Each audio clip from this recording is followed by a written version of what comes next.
Ladies and gentlemen, I'd like to call this meeting to order. This is a special called board meeting. Today is Wednesday, February 15th. It is approximately 5:30 p.m. here at the Administration Building, 1900 Price Road. Moving on to item 2, moment of silence, followed immediately by the Pledge of Allegiance.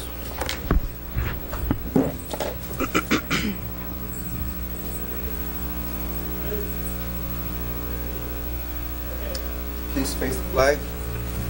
Pledge of allegiance to the flag of the United States of America and to the republic for which it stands, one nation, under God, indivisible, with liberty and justice for all.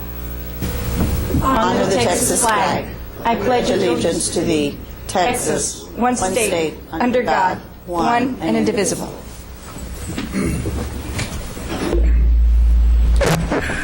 Thank you very much. Moving on to roll call.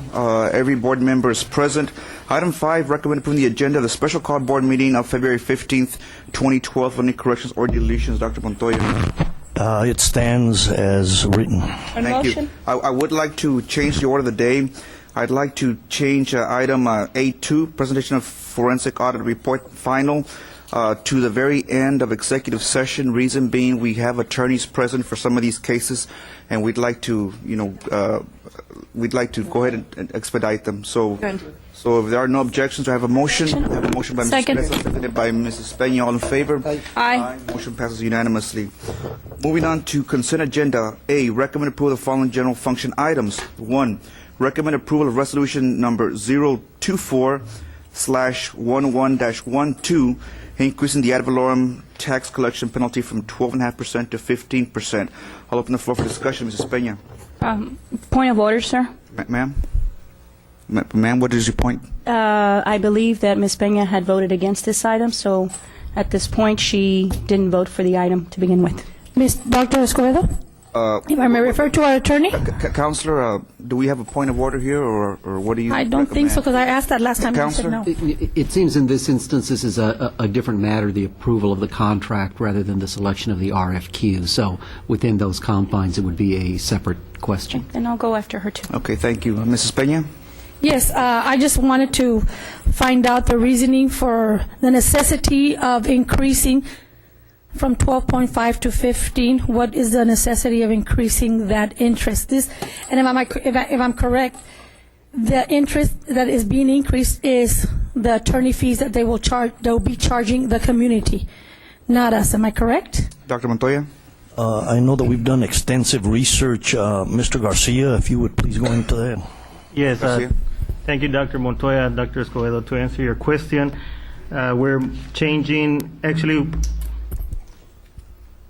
the percentage is changing because we are changing our delinquent tax attorney collectors. For whatever reason, I'm making a noise. Yeah, so that is the reason that is going from 12.5 to 15. Just a couple of points that I would like to make. One of them, remember that this percentage is only applied to the delinquent taxpayers. It's not across the board. It's not for everyone. In case you need information, I did study the situation, and every time that our current tax rolls come around, approximately 92% of our taxpayers pay their taxes on time, so this would affect 8% that would eventually become delinquent accounts. Right. So 8%. Okay, I guess my question is, do the math with me. When they collect these taxes, they take the 15% off the top of the collection every time they make a payment. Am I correct? No, ma'am, that is not correct. When is this collected? This is, let me just give you a little bit of Start from scratch. Please.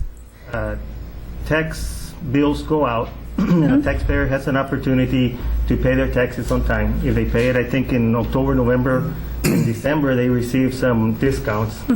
The taxes are actually due January 31st. Right. After January 31st, if they're not collected, then on February 1st, the current accounts become delinquent, which means now that the tax assessor collector sends out notifications to the taxpayers, and they're saying that those accounts are delinquent, and they start charging what is called penalty and interest. That's for everyone who becomes delinquent. If the taxpayers do not come into an agreement or start paying, or they pay their taxes, then anything that's left over after July 1st So they have had all this time after July 1st, then they are referred to our attorneys, which would help now collect the delinquent taxes. Now, you mentioned another point. This does not come from the taxes that are due to the entity. This 15% is the attorney fees that are added to what the delinquent account has in there, which would be taxes, penalty, and interest, and then an additional 15%. And what would necessitate the reason to increase it instead of leaving it, we being the entity that is entering into this contract, and we negotiate with the vendor to enter into this contract, what necessitated or made it necessary for you to increase it from 12.5 to 15? Because even though it's only like 8% of the community, that's still money or interest that's being taken from the community. And, you know, I'm sure we've all read the paper, we've read everywhere, we've gotten people call us. What is the objective of having to raise the percentage that goes to the attorney? Doesn't matter who collects it, it's just that we're affecting the actual citizen. And nobody becomes delinquent because they want to. It's kind of like saying you gained weight because you wanted to.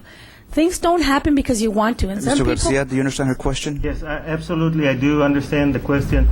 Please keep in mind that the change is coming because we are changing the attorneys that are collecting it. It's not that we're changing from 12.5 to 15 because that was a rate that could be negotiated. I guess you don't understand. I'm sorry to interrupt you. I guess you don't understand what I'm saying. What you're telling me is because we, as a district, decided to pick the Lineberger firm and they do it at 15. We're stuck at their rate. We cannot negotiate to keep it at 12.5 for our contract? That's correct. We accept the bid as it came in, and it came in at 15%.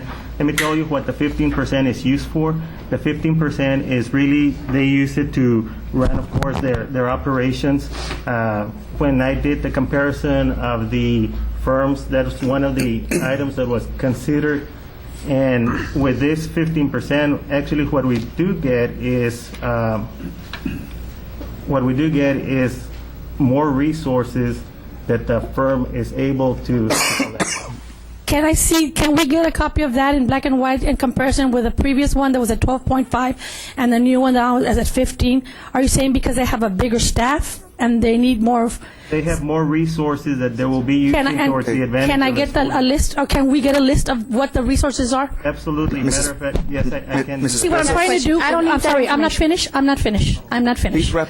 Yes, sir, I will. This is my last one. I'm just trying to justify to the community who we represent with our whole heart, truly represent the justification why we're going to allow the interest to go to 12.5. Being that it's a resolution and it needs our approval, I need to justify to the community why we are doing that, because we are the ones that are doing that. Not anyone, not you, but us voting in favor of it makes us the ones that make that decision for the community. Mrs. Presas? Yes, thank you. First of all, the recommendation of administration is what? And was what when we voted on it? Well, it was the Lineberger firm based on ratings Okay. and process. Okay, so we followed the process, the procurement process of the ratings and voting on this item a while back. Am I correct? That was voted on already. Now, it is my understanding that the former law firm, there was approximately 10 years of delinquent taxes by that attorney.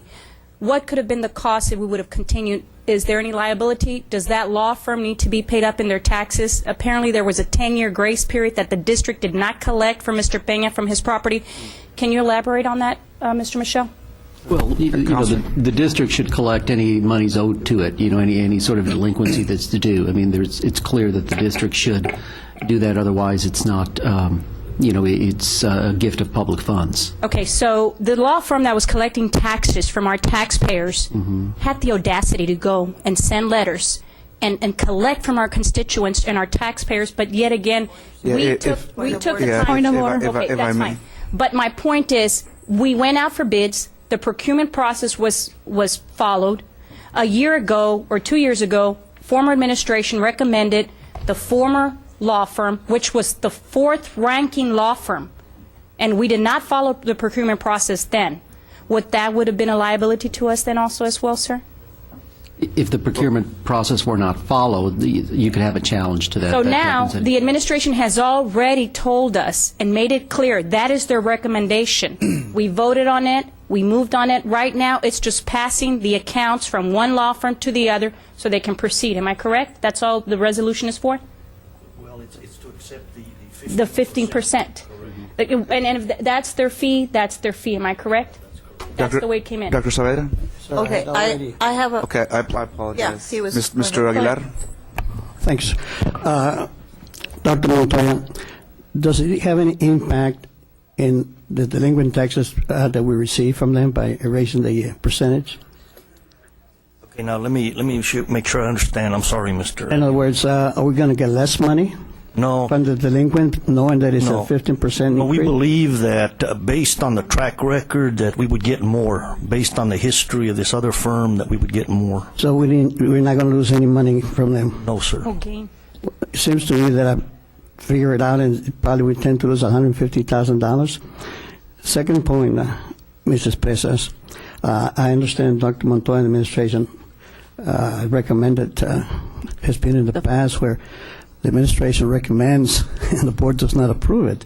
So what's so special about that when sometimes the board doesn't follow administration recommendations? So it's not unique. It seems to me like all of a sudden it becomes important that we need to follow what the administration recommends. Thank you, sir. Dr. Saavedra? yes, sir. Is this resolution and approval of the resolution because we approved already the attorneys? Was this even necessary to submit as an agenda item for a resolution? Mr. Garcia? And Dr. Montoya, Dr. Escobedo, to answer your question, Dr. Saavedra, it is necessary from the tax assessor's collector's part. It's not necessary from the law firm or delinquent tax attorneys. Okay. Thank you. So I think bottom line, just to all of my colleagues, we've been divided on this from the beginning. We're not going to change each other's mind tonight. So I'm going to call a question. Do I have a second to call a question and vote on it? Second. I have a motion and a second. All in favor, raise your right hand. Aye. All opposed? The motion passes 4-3. Real quick, I'm sorry, before you go on, can we please, Dr. Escobedo, can I get the evidence that the procurement process was not followed in previous years the way Presas? Can you please get us a copy of have that, that how handy we right failed now? to follow that? Do you have the minutes and everything? And the You can just get it to me so I can study it. Not at this meeting, right? But get a copy all of to us, you. please. Okay, to everybody, all the board With that members. said, do I have a motion to approve item 5? Item 5? Have a motion to approve item A 5. motion by Dr. Second. Saavedra, seconded by Mrs. Press. All in favor, raise your right hand. Aye. All opposed? The motion passes 4-3. Okay, item 5? Let's go I'm to sorry. the next Well, item. consent agenda. Item 6, the resolution. I apologize. Okay, because I thought we already did Moving that. on to closed meeting, item 567. As pursuant to Texas Government Code Section 551.07, when at SEC, the board goes into closed session.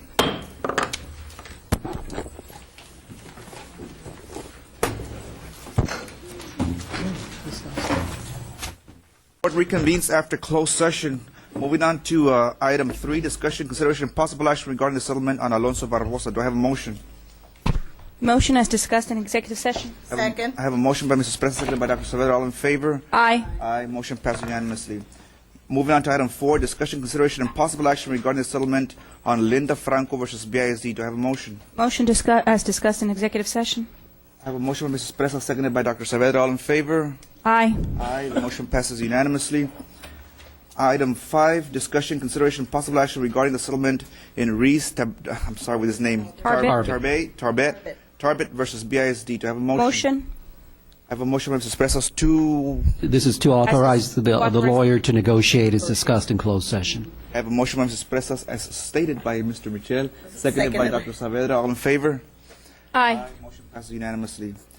Item 7, discussion, consideration, and possible action regarding item 6, discussion, consideration, and possible action regarding settlement in Leonardo Garcia versus BISD. Do I have a motion? I make a motion as discussed in executive session based on the attorney's recommendation. Recommendation. I have a motion by Dr. Saavedra as discussed in executive session as according to legal advice, seconded by Mr. Aguilar. All in favor? Aye. Motion passes unanimously. Now we are on number 7, discussion, consideration, possible action regarding EOC by Manuel Cordova. Do I have a motion? Motion. I have a motion by Mrs. Longoria. Your motion is to? as discussed in executive session. Motion by Mrs. Longoria, seconded by Dr. Saavedra. All in favor? Aye. Aye, the motion passes unanimously. The board will now reconvene into closed session to discuss item number 2, presentation of forensic audit report, the final draft. The board now goes to closed session.